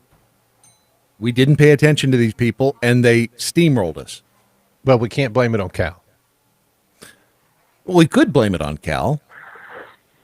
We could very easily blame it on Cal, but we won't. Hi, Cal. I didn't do it. Whatever it is that you're talking about. See that picture I pointed out this morning, put it out there on Twitter, and was wondering where the hell we took it? It's you, No, it is you and me and Jeffy, and it's Buttrell over there. That didn't look like Buttrell from the side. So it's you and me and Jeffy and Buttrell doing the Talking Walking Dead, but I have no idea where the hell that was. Oh, I think I remember that. That was a Talking Walking Dead episode. That was fun. Yeah, but where Jeffy's where very particular about those things. Yes, he is. He gets very angry if you don't do it right when you're in there, so to speak. But I looked at this and I thought, where the hell did this happen? I don't even remember this taking place, but apparently it did, because there is in fact a picture of me in it, which is the way I remember most of the events in my life. So, Hi there, boys and girls. Can you say podcast? I knew you could. This week, there is another exciting episode of Cal's Podcast of the Week. Yeah. Cal. Yeah. and being there are only 49 days until Christmas, let's just say you are looking to get your significant other a podcast for Christmas. Well, this would be where you would come to look, because Cal has his podcast of the week. And it's brought to you by Romika Designs, RomikaDesigns.com, because Ron has a freaking laser not attached to a shark, but he does have a freaking laser, and we'll talk about that here in a minute. But first, it's Cal with his podcast of the week. All right. Also brought to you by the TRF Foundation. TRF, when you need true, real friends, it's the TRF Foundation. Cal? Nazis, anyone? And by the Preserve the Whales Foundation. The Preserve the Whales Foundation wants to remind you whales are nothing to waste. So preserve your whale today with the Preserve the Whale Foundation. Cal? One more time. Also Nazis, brought anyone? to you by PrepareWithMojo50.com. Remember, Cal, God bless him. What? What's wrong? Nothing. We have the sponsors. I just had to. I know, but you keep going back to Cal. Oh, Cal. How are you? What? No butt cream to sell, or alcoholic pills, or that's what we call the adjacency. We'll talk about that on the out. Horny goat weed. That stuff works. Are you I like kidding? horny goats. Wow. Thank you. Those pills that make your dong bigger. I don't know if those work though. I've never tried those. I've never. I don't know why. I don't know why you're bringing that up. Why are you even asking? Why are you being so invasive? Wow. Why you bring that up? Wow. I don't know what the hell's going on. So how about that there podcast of the week you got in your pocket? Or are you just happy to see me? I'm always happy to see you. But once again, I'm going to bring it back to the Nazis. Who loves Nazis? Right. I think everybody loves Nazis on some who level. I mean, I'm fascinated with Nazis. Let's put it that way. I am. I'm fascinated with serial fascinated with killers, Nazis. which is kind of the same thing. So Yeah, pretty much. Yeah. So everybody knows after World War II, 1945, the Nuremberg trials, where they tried all the Nazis that they could catch anyway, after World War II, the atrocities of World War II. Right. There is a very cool podcast out all about the Nuremberg trials, produced by the BBC. And it's an audio drama, so it's like voice actors acting it out. And it goes all the way from when, Germany surrendered, and there was all this chaos trying to kind of catch the people responsible within all the survivors and the citizens and the Russians and everybody involved, trying to catch them, trying to round them up. Did you notice that they had a full hotel in Germany that they used as a prison for Nazis? You know about in where So, was yeah. it? In Germany? I think Luxembourg. Wow. And they had the entire building was basically used as a prison for the trial while they were trying these Nazis, and it had to be fortified by Americans and British soldiers, and during all that, not only did they have to keep the people out, like there was like lynch mobs waiting outside. They wanted to pull them out into the street and basically execute them right then and there before the trials, but the Nazi soldiers themselves and the SS officers were trying to kill themselves. They were trying to commit suicide before the trials. So you have the British and the American soldiers trying to kind of like keep all this at bay before the trials and then during the trials as well. It's really cool kind of retelling of the whole Nuremberg situation. And the many ways that the trial was basically almost like sabotage, it stopped and delayed and all this stuff. What's the name of it? I want to see if I got it right. It's called Nuremberg by the BBC. The trial of the Nazi war criminals. Yes. Aha! I nailed it. I knew it. You nailed it. And when you say the hotel, that's not the 10,000 bedroom Nazi hotel that was never used, is it? No, I don't believe so. No, there was apparently there was a hotel with 10,000 bedrooms on the sandy beach, they say, of Germany's Baltic Sea island of Rügen. It's a 10,000 bedroom hotel.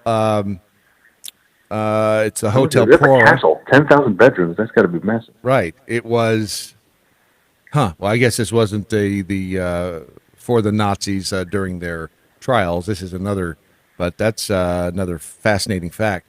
All right, so yeah, for some reason the Nazis they're fascinating, and I think part of the reason is today that we are seeing actually some of their little tricks happening in this country, strangely enough, which is terrifying. But yes, definitely a lot of the propaganda tactics, a lot of the kind of social experimentation, like almost thought police type stuff, and criticizing anyone that speaks out, for sure. Anyone that has a different opinion is demonized. Most definitely Nazi tactics. Although, I mean, did the Nazis first do these kind of things? I don't think so, right? There's probably some other crazy people doing stuff like this as well. There were douchebags Day one. Them. Yeah. Lots of a-holes in history. When did... Although, I think today with the way communication is, obviously, and the way the world's connected, it's probably a lot more, I don't know, easier for them between, social media, and then when you control, all forms of communication, whether it be social media or, I guess, traditional media, TV, radio, all that stuff, it's probably a lot easier to pull off the stuff that they did then now, I would say. I would, yeah, especially when it's being controlled the way it is being controlled. Yeah. But the good thing is that, I think a lot of people realize it. But they keep silencing those of us that do. That's the amazing thing. And even remember when we all tried to go to Parler and other platforms, then they canceled that too. It's almost like they just don't want any of us talking with each other. That's the problem. Absolutely. They don't want you to organize or get together, or It's just so blatant, and that's why also they don't want people to know history, because it's once you know history, it's a little easier to try to defend yourself against the known tactics. But there are 16 episodes of this. They dropped them all at the same time. Yep, they're all out. Burn through them. It's a great story. Learn a little bit about history. Get a little drama in your ears instead of listening to Brad and what's the other guy's name? We forget. He's in prison. That'd be Ron. Thank you. Whatever. Brad Ron talking in your ear. This episode 13, just another swindle. An ordinary man gives evidence he killed 90,000 Jews. He couldn't disobey an order. When you think about that, and that's what a lot of these guys did, these Nazi soldiers, they would I was just obeying orders. It's yeah, that's definitely a fine line. I mean, same thing with our military today. They've got orders coming down, and a lot of them are, especially with these vaccine mandates, are not complying. Who's the Marine? I forgot who. That's been in basically in solitary confinement and court-martial questioning. Miley. Stewart. Yeah. What's his name? Stewart something. Hang on just a second. But yes, he was. But it's the same thing, questioning orders, and how there's a very fine line there. Huge. Well, and especially Stuart Scheller. All right, Stuart Scheller. That is, yeah. And is it a fine line? I mean, he was simply. Everybody knows that what happened in Afghanistan was a shit show. Yeah, absolutely. When I say fine line, I mean that obviously you want your soldiers to follow orders and not question things as a military unit, but when orders are not exactly ethical or you disagree with them, do you have an obligation to disobey, or do you fall in line? You do, actually, and that's taught. That's the funny part. Is it? Yep. And again, which we've been in this pot of slowly warming water now for so long that we are things like that should be a giant red flag are now. I mean, he should be headline news every day. They should. Nobody's talking about that. Just like the people who are in the D.C. jail for storming the Capitol on January 6th should be in the news every day, because they're political prisoners. And this guy, say his name again because I've already forgotten it. Stuart Scheller. Stuart Scheller. Yeah. Is our director of global security, talked about him. I mean, this is really terrifying. And when you look back at the Nazi regime and Hitler, it's the amazing thing to me is when people call us fascists, and the real fascists, Because you have a differing opinion. well, yeah, but the real fascists, when you look at the fascists like Hitler, it's they are masters of blaming us for what they are guilty of. And I hate to say it's the whole us and them thing, and I hate that, but that's where we are. It's down to us and them. And it really is. We're getting, I don't know how we More got and off more. on this discussion, but I guess because of the Nazis. But it's if more people knew about the truth of the, I remember it was, here in Southlake, Ron. Yep. Remember the teacher that said she had to present a differing or an alternate view of the Holocaust? I do. Yeah.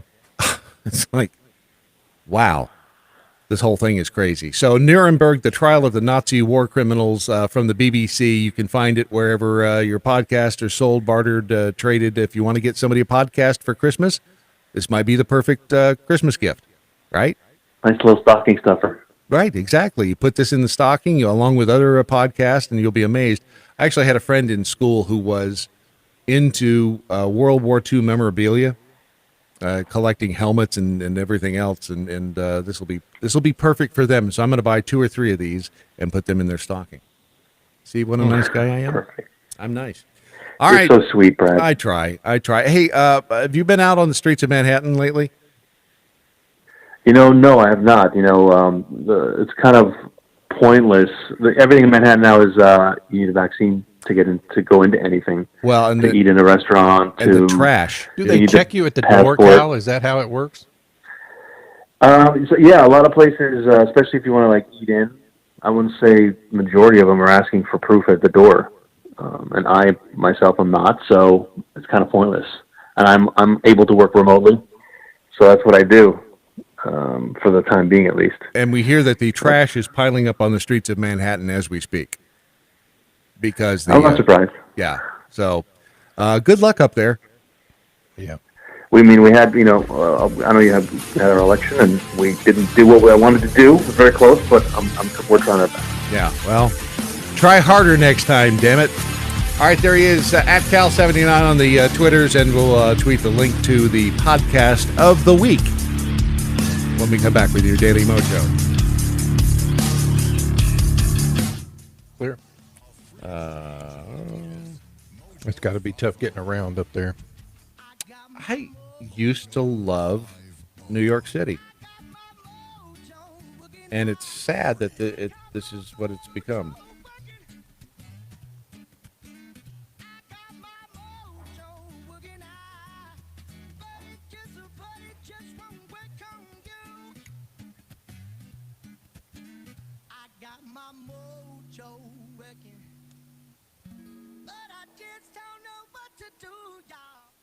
If you are trying to quit Ta-da. drinking or doing There it too is. many drugs, listen to me. You don't know me and we'll never meet.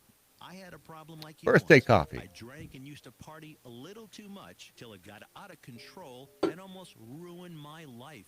I realized I needed help to fix my problem before it totally destroyed me. If you've tried to fix your drinking and drug problem and you know you can't do it alone, you need to call the National Treatment Advisors. They'll immerse you into a 30-day program to replace your old habits with new habits and totally change your life. And if you have PPO private health insurance, the entire program may be covered. Fix your problem right now before it gets any worse. Get clean. Call now and learn more. 877-247-1581. 877-247-1581.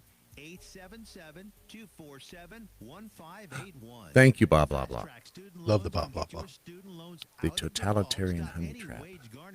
Stop collection calls I like and that one. stop seizure of your tax refund. Give yourself a break. Stop the stress and get your student loan payments down to as little as $25 a month based on what you can afford to pay. 800-709-4395. 800-709-4395. 800-709-4395. 800-709-4395. The Daily Mojo. What was that number one more time, Ron? I don't remember. And no one does. That's because phone numbers don't work on the radio. Enigma just tweeted, "This is impressive work, real Ron Phillips." They got their Mojo 50 2021 Christmas ornament as evidenced in the photo that they shared, and it really is impressive work. I got to tell you, Thank you. When I saw all of the intricate patterns that you do over at romikadesigns.com, I was impressed because you don't realize how fine a point a laser has. You ever tried sticking your finger underneath there when it's cutting? No. You sure you don't want to try? Nope. Let us know how it works. No. It's it is a fine point. I mean, when you think about it, it's 0.01 millimeters is the width of that. Izzo knows about that. Yeah. So you got your choice of the Home of the Brave, United We Stand. I know I'm not calling it the right thing. It is the USA Eagle Wood Holiday Christmas Ornament. Yeah, yeah. And this is just, I mean, the detail on this one is amazing. I'm holding one in my hand right now. Plus the Abnormal Realities ornament with Petsy right there on the front. That's Petey. Abnormal Petey. It looks like because see, Petsy. look, I have mine here too. Let's see. You're about to show us your Petey? Yeah.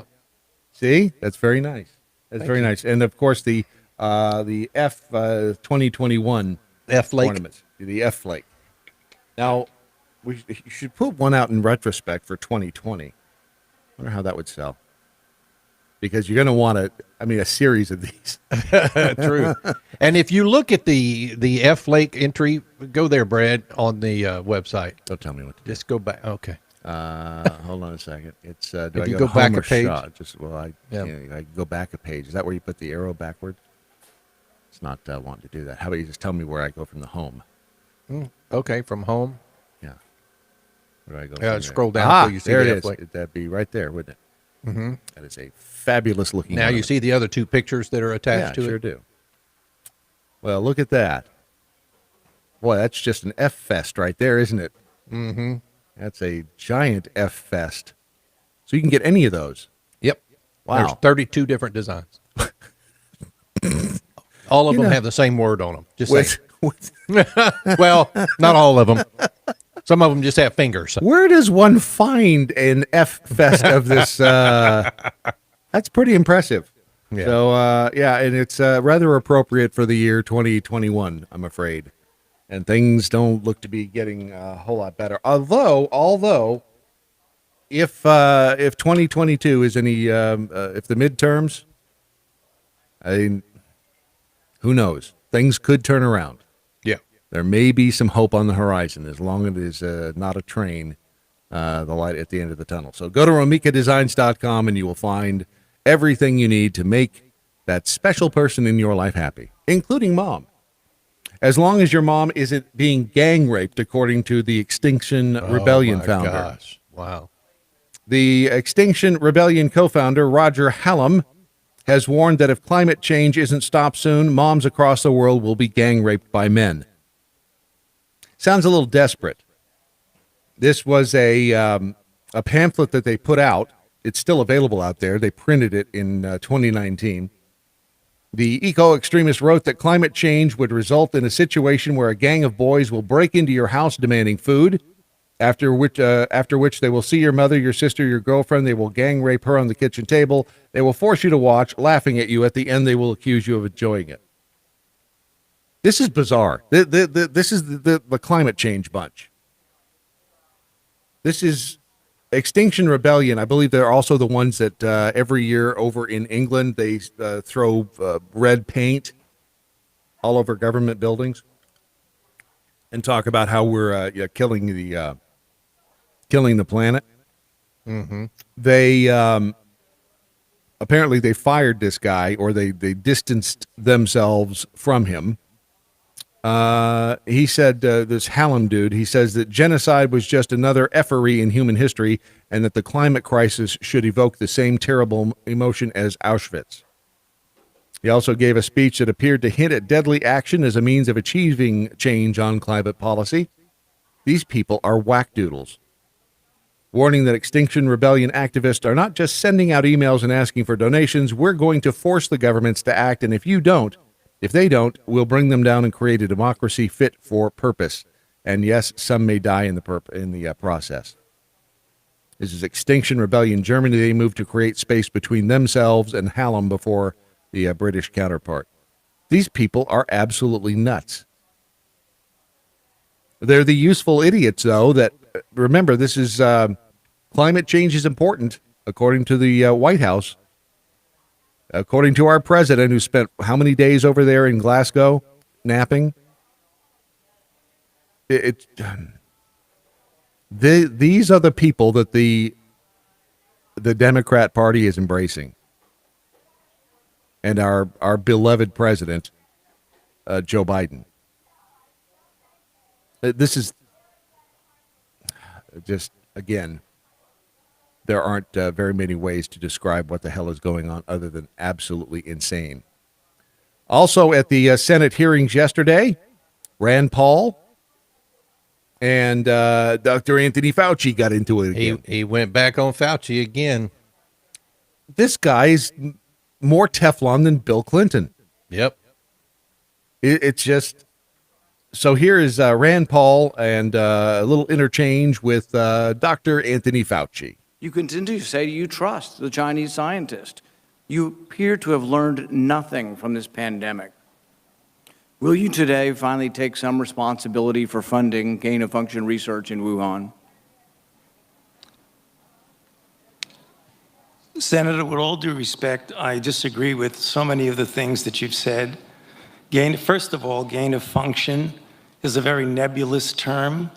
We have spent, not us, but outside bodies, a considerable amount of effort to give a more precise definition to the type of research that is of concern that might lead to a dangerous situation. Right. So now they're saying, oh, well, it's not gain of function. We didn't mean gain of function. We meant, and they'll make something else up. They just, and that press secretary had and I know Republicans lie at that level too, but the cojones on these people just to sit there and they continue to do whatever the hell it is they want to do because, as Maxine Waters said, what are we going to do about it? You are aware of that. That is called P3CO. We're aware that He did not just reference Star Wars, did he? PC30. He didn't say CP30. I wouldn't have. That is called R2D3.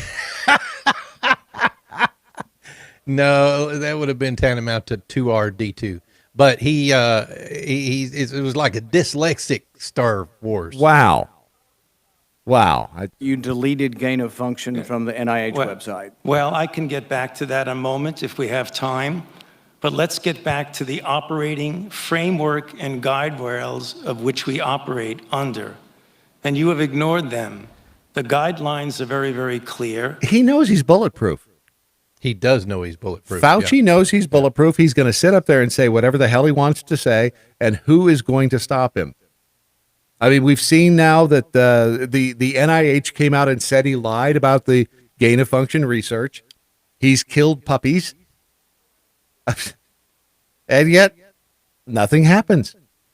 Rand Paul called for an investigation, and no, that's not going to happen. No, they're too busy investigating January 6th and putting people like Jenna Ryan in jail for 60 days for parading at the Capitol. Man, this let's just call it what it is. This totalitarian takeover is going quite well for them. And we do have little minor wins in Virginia and At least it was a close call in Jersey for the governorship. But when you have the Edward Durs of the world up there who have, eked out a win, how much money you want to bet that they come up with another 5,000? Oh, we just found these votes underneath a dumpster. Do you think Edward... And we must count them. Oh, yeah, because every vote counts. Every vote counts, even the illegal ones. Do you think that Edward Durr will take the oath of office? Because I'm thinking no. I doubt it. I might be wrong, but I'm thinking he won't be taking the oath of office. Thank you, Madam Chair and Ranking Member Burr, and thank you so much to our panelists for being with us today. So I just want to start by highlighting that we have made major steps forward in getting Americans vaccinated. Vaccine requirements are working, I believe, to encourage people to get these highly effective vaccines. Wait a second. Did she say vaccine requirements are encouraging people? Now, you see, it's not, you don't get to be encouraged by something that you are forced to do. There's a difference. We're also seeing progress with children. It is great news and a big deal that children age 5 to 11 can now get their shots. So even though they're not affected by this virus the way adults are. But that's okay. Let's not get lost in the minutiae. Clearly, we have more work to do, but this is progress. So I'd like to spend my time focusing on the trajectory of this pandemic and what normal is going to look like going forward. Starting out, it seems to me that people thought of COVID-19 as something like polio, for example, where we could develop a vaccine and then we could control or even potentially eradicate this disease. Now it seems that COVID-19 will be more like an influenza, an infection that will recur for the foreseeable future, though hopefully with less and less severity. So Dr. Fauci and Dr. Walensky, can you help us understand how we should be thinking about the path of this pandemic over the next couple of years? Dr. Fauci, understanding that we don't have crystal balls and this is an unpredictable virus, what do you think the next 6 months to 2 years are going to look like? And do you expect that COVID is going to become more endemic and less pandemic as we move forward? And what does this mean for how Good people... God, woman, shut up and ask a freaking question. Dude, I was just thinking that. I was just thinking, give the man a chance to answer. Jeez. Shut the F up. This woman talks a lot. So the question, if there was one in years there, are going to look like, and do you expect that COVID is going to become more about 15 of them right at the and end less there. pandemic as we move forward? And what does this mean for how people are going to be living their lives? So let me just put a very brief perspective of it, Senator. When you think about pandemics, you're in the pandemic phase, and then you have a deceleration phase, then you have a control phase, then hopefully you'll have elimination, and maybe eradication. I think eradication is out. We've only eradicated one virus in history for humans. there you go. We'll never eradicate this thing. Yeah. Of course, he said that. He says that now, and he could, 6 months from now say, oh, guess what? But this is never going away. Booster shot number 83. You're going to need that. It's going to be, they're never letting this go. Never. Humans in that smallpox. We've eliminated certain infections by very good vaccination programs, such as eliminating polio from the United States, eliminating measles, except for some pockets of under-vaccinated group. So what we're really talking about is control. And control, boy, are we. Control has a wide bracket. You could have it under control where you have enough infections in the community where it isn't a pandemic phase, but it still is interfering with what we would like to get back to what we used to know as normal. What we hope to get it is at such a low level that even though it isn't completely eliminated, it doesn't have a major impact on public health or on the way we run our lives. We would hope that as we get people more vaccinated, not only in this country, but throughout the world, that the level of viral dynamics will be so low. I can't predict for you today when that will be. Of course not. This is going to be ongoing for the next decade, at least. Easily, yeah. This will not stop. He so much has said so. We're not ever going to get it under what they would consider control. They've been lying the whole time. And let's not forget that this jackass is the one who got us into this pot of hot water to begin with his gain of function or R2D2 research or whatever the hell they're calling it now. He's the one that got us into this mess to begin with. Why does anybody think that he can possibly get us out of this mess? Here's the thing. If you tell me that the vaccine doesn't do jack shit for anybody, if it doesn't protect you, if you can still get COVID, if it doesn't keep you from dying, if it doesn't then the only thing that the vaccine does is make people rich. It's starting to sound that way. It's starting to sound that way. That's the only purpose of a vaccine and the only purpose of being forced to take it. And it's, again, the government is working as a whole. The whole of government, and boy, is it. It's a giant black hole of government. I mean, they've weaponized just about every department now. The FBI and the CIA and the NIH and the NIAID, EIO, and OSHA. By the way, OSHA has changed their rules as well. Not only to make sure that you are forced to get the vaccine, but also to hide vaccine injuries. The amendment to the injury recording rule from OSHA is pretty heinous. The Occupational Safety and Health Administration has amended its injury recording rule in a way that will hide the true extent of the damage that the COVID jab mandate will have on the American workforce.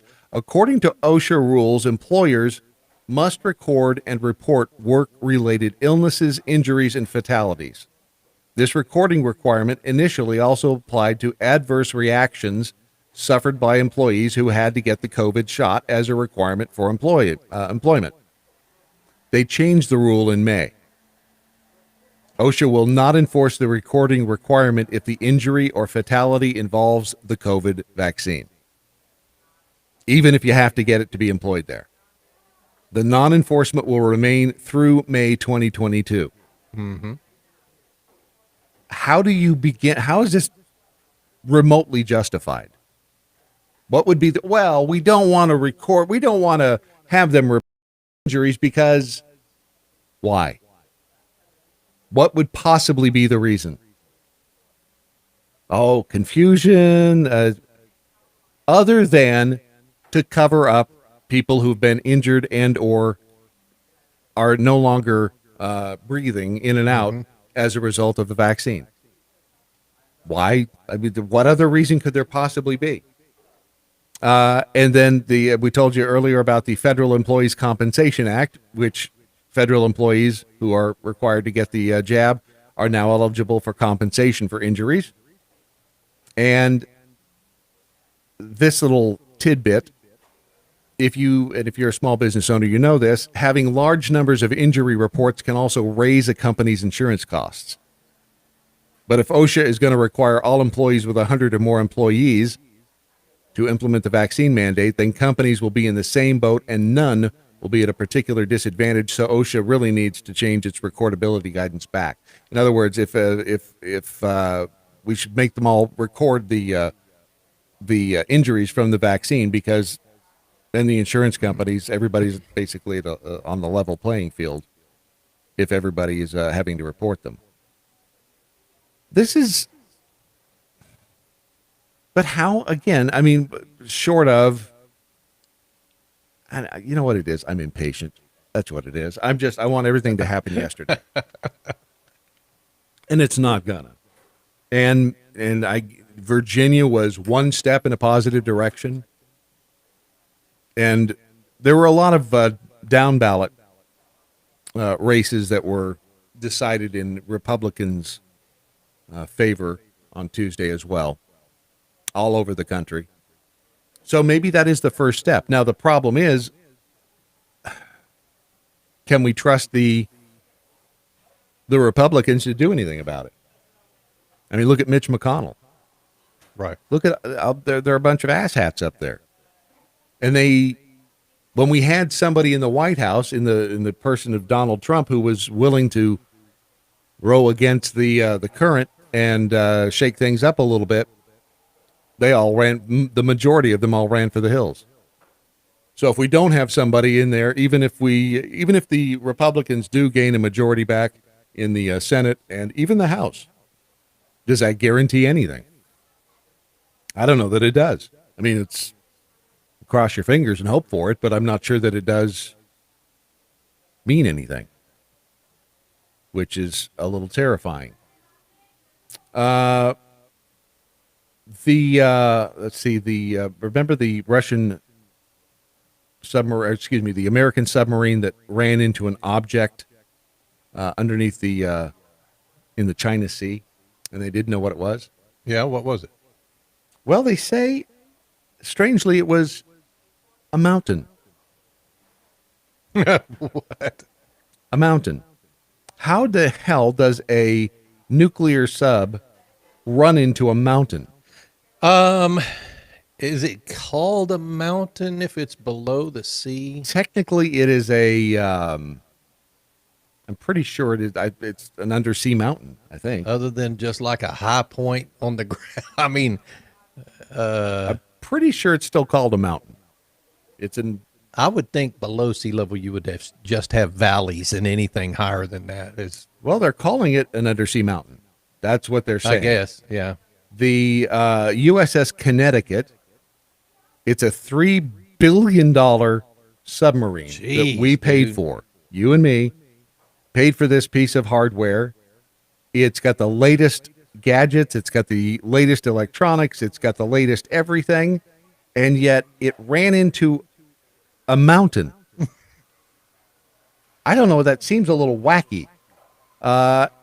I mean, even the folks at CNN are questioning. To CNN, we are learning that a U.S. nuclear-powered submarine hit something in the South China Sea. This happened on Saturday. You know, this is a tense time for U.S. and China relations. CNN's Oren Lieberman is at the Pentagon. Oren, what more do you know?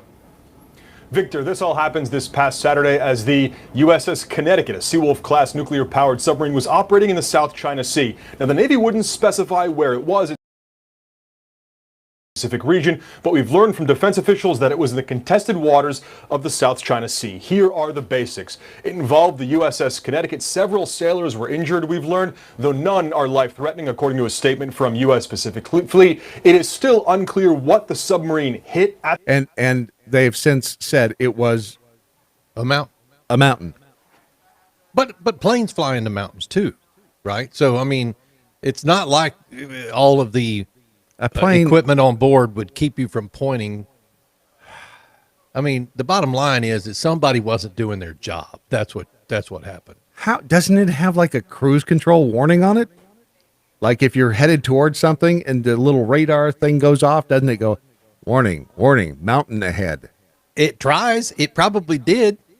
The Pentagon. Somebody probably panicked. Maybe pilot error. I don't know. I mean, a mountain is pretty big, right? I mean, it's a mountain. How do you run into a mountain? They've not released details of the damage the vessel incurred, nor how long it might be out of action in a region that might be a little dicey when it comes to relations. How in the hell did it happen? So they gave a hint yesterday. They said Commander Cameron Al-Jilani. Sure, we'll just call him Commander Cameron. He was relieved of duty, as were the XO, Lieutenant Commander Patrick Cashin, and the chief of the boat, Master Chief Sonar Technician. You'd think that the Master Sonar Tech might be, I don't know, on top of things that were showing up. Or he was high, one of the two. Could be, which would be ironic because he was really low. He was really low. Yeah. He said that sound judgment, prudent decision-making, and adherence to required procedures in navigation planning, watch team execution, and risk management could have prevented the incident. That's a lot of words to say. If they had been looking for, where they were, mountain underwater, watch where you're going, and you may have been able to, if in fact they ran into, are you buying that they ran into a mountain? It's things like this that make you go, wait a minute. They ran into a mountain. This is the next line. Submarining is hard. It's really hard. Not everyone goes right all the time, said Thomas Shugart, who spent more than 11 years on U.S. submarines, including commanding an attack sub. Remember, if you learn nothing else today, remember and learn that submarining is hard. Surface ships or a sub operating at a periscope depth can rely on global positioning satellites to give sailors a very accurate location. But at that depth, GPS doesn't work. Submarines use their compasses and charts. And they ran into a mountain. It's not like you can look out the windshield. Is there not any window on the front of the damn thing? No. Are there any windows on a sub? No. None? None. That seems like a design flaw. There should be at least one window. How are you going to see the giant squid? Yeah, I don't know. Huh. Design flaw, yeah. It really is. I mean, I'm just saying, if you're going to be down there and like exploring and stuff in a submarine, don't you think they could put at least one little window on it? You would think. For $3 billion? I don't know. What do you mean it's last call? Yeah, it's last call. Maybe he was just drunk. It's in the toilet. It's in the head. It's the window so you can sit there and good place for it. That's it. The end of 2 hours of insanity and fascism and totalitarianism and a defective submarine. 2 hours of the Daily Mojo for Friday. This is the 5th of November, the year of our Lord 2021. Did the lessons get sticky? Well, let's just find out. Wade Robertson says you and I know both that it's dark brown down there under the water and submarine windows really suck. They just didn't see it. $3 billion doesn't have a system that tells you there's a mountain in front of you. Okay. Shy Boy in Iowa, they probably were running it with the screen door open or they were on their cell phone. Yep. Uh-huh. And the Knights who say, "Nee." Let's be fair, they were in the South China Sea. There's no way that they were going to be running their sonar and giving their position away in such friendly waters. Is it like the movies when you're down there? So can everybody else hear that bing, bing? I don't think so. It seems kind of Hollywood. Again, for $3 billion, there should be a mountain ahead alert. I mean, hell, they've even got that on cars on the street. Tells you when you're wandering into the other lane. And those don't cost $3 billion. They don't always work either. What the hell? Is that the suggestion for the show name? Infringed Squinish Wishes. Bigfoot Titty Nipple Slide. Oh. It's that one's for you, Ron. That's not for me, dude. You take a ride on that bad boy. And dang it, Chris. It's a nice picture. I don't know what it is, but it's a good picture. As for those in the Facebook chat room, you got them in front of you, Ron? Because I don't. I mean, I have them. I can't see them all the way over there because they are, a foot and a half away from me. So let's just suffice it to say over there in the Facebook chat room, they're probably cussing up a blue streak. Coming up over most of these Mojo 50 radio stations as the encore presentation of Abnormal Realities with Ron and his little friend Rocky. And today, it's a repeat of a repeat. Sorry. Do you guys ever work? We do. I was a little not feeling well last night. Oh, did him have a upset stomach? I did not. Did Rocky let you put your head in his lap? He did not. Did he stroke your hair? Asking for a friend. Your Daily Mojo made possible by Ron Phillips over there spinning the dial even though he does not feel well. Remember, the smallest minority on earth is the individual. Those who deny individual rights cannot claim to be defenders of minorities. But no one seems to care anymore. Sic semper tyrannis and resist stupid. Good night, Doc Thompson. Wherever you are. Your bell count is next, but your daddy's leaving you. Gotta go. See ya. Oh, let me get that. Wow. Just get out. Just get out. You know what? If you're not going to stay and play with the rest of the kids, get the hell out. Bye. Goodbye. Who loves you, baby? He's already gone. All right, let's see here. Today it is, dramatic. Don't forget that tomorrow on American Neck Radio, It is the Rock'em Sock'em Saturday 70s and 80s Funk Edition with your host, Leprechaun. Good morning, Mojo 50. I'm Leprechaun, and here with the bell count for the Daily Mojo for Friday, November 5th, 2021. Today there was one missed innuendo bell from Brad for coming, 12 actual bells, and a rim shot or two. Peace out, boys. Stay healthy, and we'll talk to y'all on Monday. You almost forgot, didn't you? Let's see here. The word of the day today is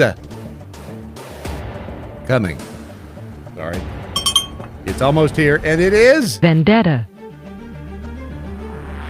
Vendetta. We all know that one. It's what everybody who is resisting the vaccine mandate is going to have upon vendetta. them. It is a prolonged and bitter feud, rivalry, contention, or the like. Vendetta. And I do believe that was Bob Blah Blah won the naming the show contest. Did I mention it? I don't know. In any event, just look for the name of the episode, and you will find out what fabulous name that the Blah Blah Blah did in fact come up with. In the meantime, however, that is a wrap. Until Monday, be well. And good luck. You're going to need